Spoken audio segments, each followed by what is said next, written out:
The American Dream, The Crucible, and Marlon Brando. America in the 40s and 50s. The Threat of Communism, Elia Kazan's background and a relationship with Arthur Miller and the House of Un-American Activities Committee. The Cold War. Johnson's articles of crime and corruption on the Waterfront.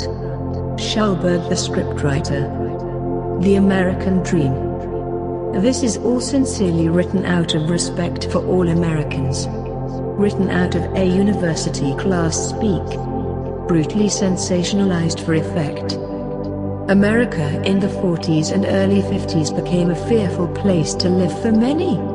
With the reality of the Cold War and the perceived threat of communism.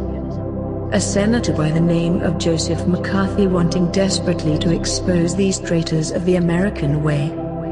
And then we have the House of Un-American Activities Committee, which was set up many years before this, but this was mainly to weed out communism. 1947, the era of the blacklist had begun. And no one will be immune. Back to the 30s.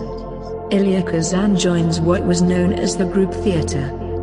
These people were involved with putting on plays that dealt with important social and political issues.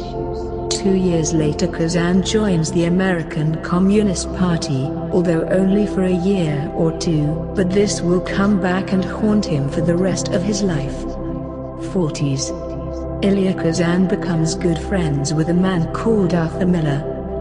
Miller has just written a play called Death of a Salesman, which Elia Kazan directs, and this play becomes a massive hit for both of them. Death of a Salesman is the artistic shot in the arm they both needed in their lives and careers at the perfect time. Things were about to change. Elia Kazan was handed the dreaded pink slip to appear in front of the House of Un-American Activities Committee.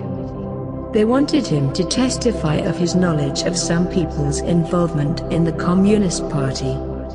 He didn't want to name names. He told his friends, "If they ask me to testify, I'm going to tell them to screw themselves." He was told by the boss of 20th Century Fox that if he doesn't name names, his career is over. He was asked by others, "Why won't you just name names and get it over and done with, save yourself?" And he said, "Because they're my friends."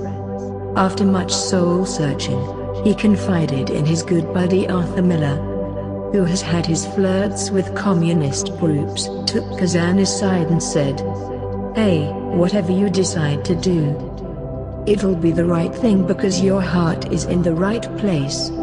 Well, Kazan finally agreed to go on the stand and testify. He named 8 names. People that were previously involved in the Communist Party. Elia Kazan's friendship with Arthur Miller had just ended. Miller's importance of safe distance had become far more important than friendship. Elia Kazan was a stool pigeon. He was manipulated by the committee to do their filthy work. Arthur Miller went away and wrote a chilling Broadway play called The Crucible. This play was about the Salem witch trials that happened over 300 years ago. This was Miller's clever, passionate and public dig at McCarthyism. He was feeding from his own personal experiences of betrayal through the McCarthy witch hunt trials that had just taken place and ruined so many. While for years Elia Kazan was shunned, he still held on to remnants of his career and got his hands on the Johnson articles. These powerful scandal-making series of articles written by a journalist of the time, Malcolm Johnson, a man who had the guts to dig deep.